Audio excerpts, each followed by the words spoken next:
Zuchu aendelea kuwa gumzo katika mitandao ya kijamii na leo hii tumeweza kuona yuko hospitali ameshaweza kujifungua tayari. Mtoto wa kike tumeweza kuona familia ya bwana mkubwa Diamond Platnumz imeweza kuwasili eneo husika. Tumeweza kuona ndugu jamaa na marafiki nao pia wameweza kuwasili katika eneo husika.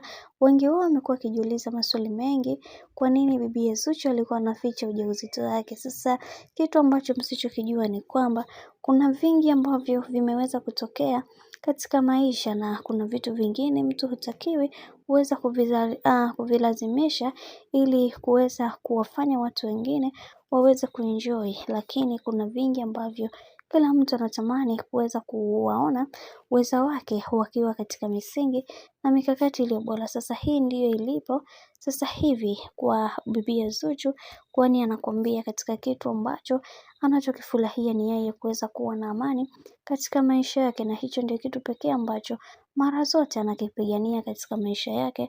Haijalishi watu wamekuwa wakimzungumzia nini, haijalishi kuna kitu gani ambacho kinachoendelea katika maisha yake, kwa sababu yeye ni mtu bora na anatafuta thamani yake kwa kasi ya hali ya juu ili kuweza kufikia malengo ambayo aliyoweza kujiwekea katika maisha yake, na hicho ndio kitu pekee ambacho anatamani kuweza kuwafanya hata watu wengine waweze kuelewa namna ambavyo yeye ambavyo anavyoelewa, kwa sababu kila mtu anaamini ya kwamba Zuchu ni bora sana kuliko hata hao watu wengine ambao walishawahi kutoka na bwana mkubwa Diamond Platnumz.